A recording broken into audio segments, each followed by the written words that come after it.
E quem está comigo hoje é o meu amigo Frederico Stella, pecuarista, diretor lá da FamaSul. Seja bem-vindo, viu, Fred? Obrigado por mais uma vez estar com a gente aqui no Pecuária e Mercado e, obviamente, a gente quer entender como é que andam os negócios aí no Mato Grosso do Sul, principalmente por conta dessa questão da produção para os Estados Unidos, né? Como é que era a relação dos frigoríficos? Era porque quero entender se ainda tem alguma demanda dos Estados Unidos e como é que ficou essa situação para vocês por aí. Enfim, o que você está observando no mercado e quais são os destaques que você traz para a gente aí do MS. Seja bem-vindo, Fred. Obrigado, Alexander. Muito bom estar aqui de volta. Bom, a gente tem um mercado hoje muito estável aqui no nosso estado, viu? Os preços praticamente voltaram ao que estava sendo praticado antes desse imbróglio aí com os Estados Unidos. Hoje o preço do boi aí está em torno de 315 a 320 reais. A vaca a 285, 290 e a novilha a 300 reais. Escala em torno de 7, um pouco, algumas plantas com escala um pouco mais comprida, mas assim, um mercado bem firme. Hoje a gente enxerga um mercado com uma tendênciazinha suave de alta, uma pressãozinha de alta, devido às escalas terem encurtado bastante nesses últimos dias aí de agosto. E vocês estão vendo aí que média de preço sendo praticada, Fred? O boi é 315, 320 em algumas situações, mas você pode falar 315 aí, e escala em torno de 7 e algumas plantas até 8, 9 dias, chegando a 10 dias. Muito bem. E essa questão dos Estados Unidos impacta vocês por aí? Vixe Maria, assustou, né, Alexandre? Pois é, A todo gente teve, mundo, né, eu acho que Fred? foi muito, exatamente, foi uma pressão muito grande naquele momento, né, começo de julho, se não me engano, quando foi anunciado que a gente iria ser taxado. É lógico que as indústrias aqui saíram, como na maior parte do país, saíram das compras, né? Não fizeram escalas por alguns dias, depois começaram a escalar sem preço, tiraram o boi aqui de 315 para 290 reais, fizeram alguma escala naquele momento, mas logo depois, em seguida, durante o mês de julho mesmo, as escalas começaram a encurtar e eles tiveram que reajustar o preço e chegar no momento que estamos hoje, nessa arroba de 315 a 320, com essa escala em torno de 7 dias. Então a pressão foi maior, é lógico que a gente entende também todos os lados, porque a indústria estava sem saber o que ia acontecer, o que ia fazer, e a gente viu que foi um pouco exagerado, né? Que a gente viu que realmente o preço do boi teria que ficar naquilo lá mesmo. Talvez impedir um pouco uma alta mais agressiva de preço que a gente tivesse nesse momento. Mas está se trabalhando com uma firmeza de mercado bem razoável, Alexandre. Né? Ô, Fred, e dá para entender o que aconteceu com os frigoríficos? Houve um remanejamento de países, voltou para o mercado interno? Tem essa informação? Eu acho que um pouco de tudo, né? A gente não tem essa informação precisa, mas se você pegar os números, a gente percebe um mercado interno firme, né? Um mercado interno que já absorveu só nesse começo de agosto 6% de alta na carcaça casada, aí, como a gente diz, do mercado interno. Então, é um mercado firme interno que absorve mais de 70% do que a gente produz. Temos uma exportação que nesses 7 primeiros meses do ano aí nos entregaram um aumento de 24%, né? Então estão comprando mais fora, não só os Estados Unidos, como outros parceiros.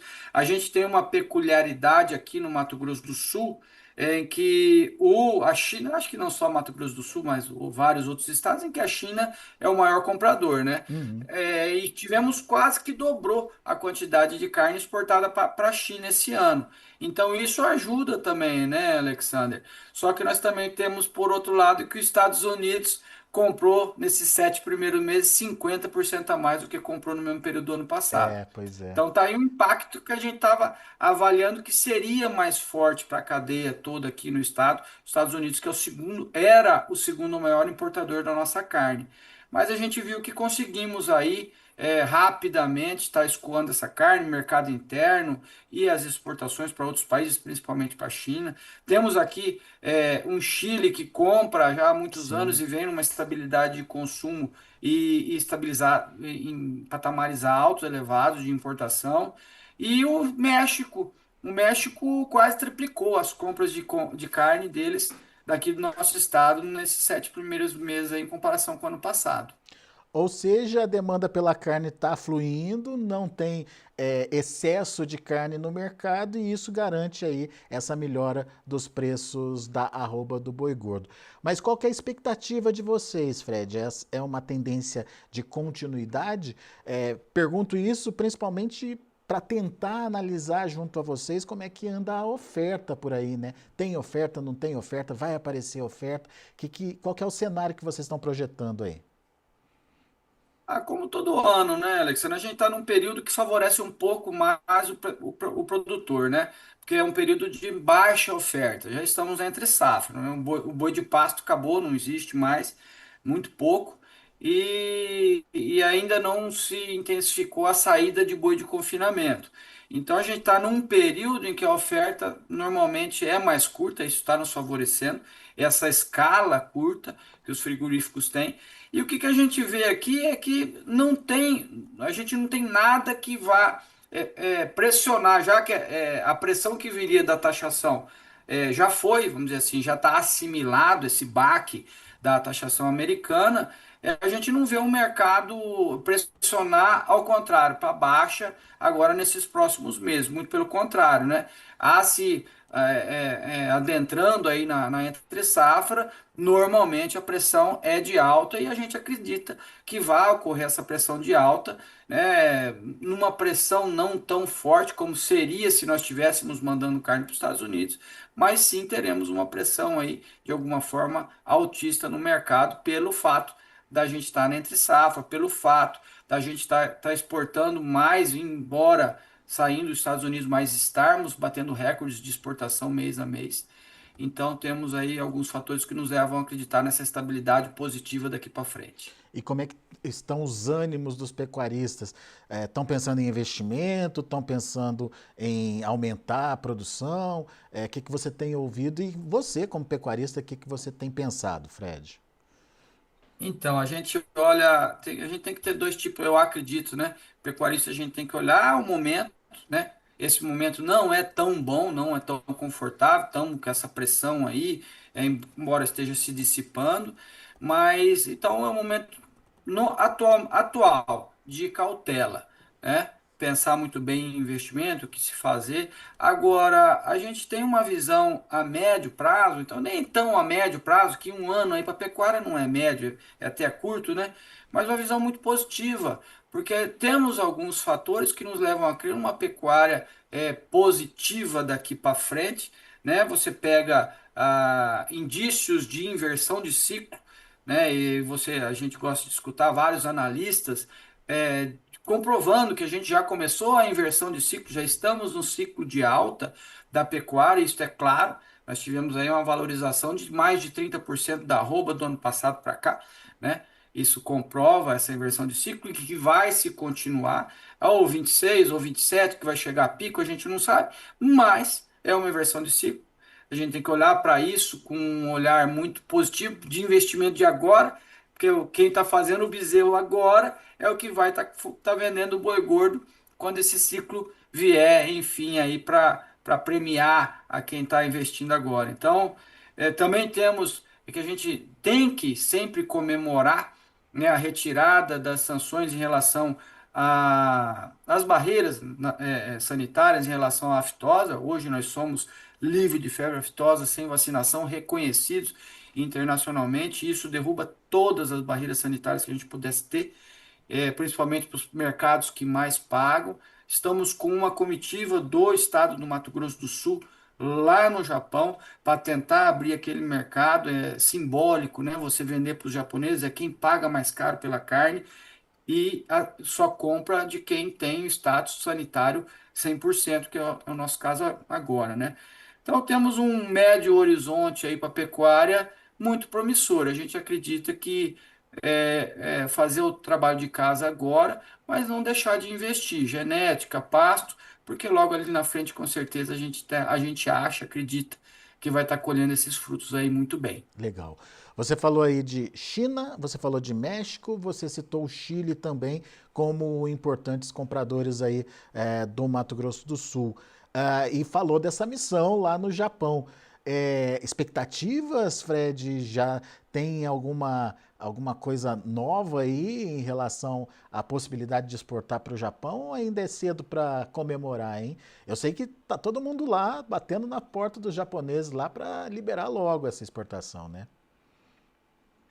Nada concreto ainda, né? As notícias que a gente sabe que os japoneses já estariam dispostos a agora, muito em breve, se não me engano, novembro, já estarem importando carne, só que dos estados, são 5 estados que tinham o status já há um ano, 2 anos atrás, né? E o nosso estado não está nesse pacote.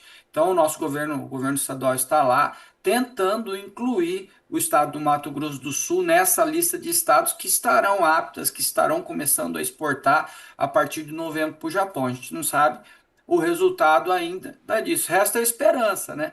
Mas enfim, se não for em novembro, vai ser em algum momento de 2026, 2027. Mas assim, há uma chance da gente começar, concreta, da gente começar a exportar para aquele país e para outros, muitos mais outros países, né? Que aí terão que aceitar a nossa carne sem ter essa barreira sanitária aí para incomodar. E a gente tem ouvido muito isso, né, Fred? A dança dos países aí, enfim, Estados Unidos para suprir essa falta do Brasil, porque a condição por lá não permite que eles forneçam carne própria para a população deles, vai ter que buscar essa carne em algum lugar do mundo. E algum outro fornecedor vai deixar de fornecer para alguns outros países que podem buscar a carne brasileira como alternativa, né? Exatamente. Eu sinceramente, aí é uma opinião pessoal, a gente analisando toda a conjuntura da pecuária mundial. Você pega a Austrália com um rebanho que está pequeno também, a própria Argentina, o Uruguai, que são os nossos concorrentes, e a própria pecuária americana, né, nos menores volumes de gado da história, né? Retrocedendo aí a números de 50 anos atrás, se não me engano, 70 anos atrás. Então, assim, o Brasil não pode ser desprezado. E eu acredito que em algum momento, isso é uma opinião pessoal, que os Estados Unidos vai ter que rever essa taxação em cima da carne bovina, porque eles não vão aguentar ficar sem a nossa carne. A verdade é essa. Eles vão ter que buscar ou da Austrália ou da Argentina, e eles vão ter que pagar muito mais pela carne, né? Então, nós temos a carne de qualidade, nós temos tudo, todas as condições para oferecer esse produto. Então, eu acredito que isso aí vai continuar essa briga diplomática, política, que seja, mas não por muito tempo. Eles não têm como aguentar por causa da conjuntura mundial da pecuária. Eles não vão ter de onde tirar todo esse volume que eles precisam de uma vez só, de um lugar só, sem pagar muito mais caro por isso. É isso aí. Meu amigo, obrigado mais uma vez por estar aqui com a gente, pela disponibilidade de trocar essa ideia com o nosso público aqui e principalmente trazendo a realidade da pecuária aí do Mato Grosso do Sul. Volte sempre, Fred. Eu que agradeço, Alexandre. Um abraço. Abraço para você, até a próxima.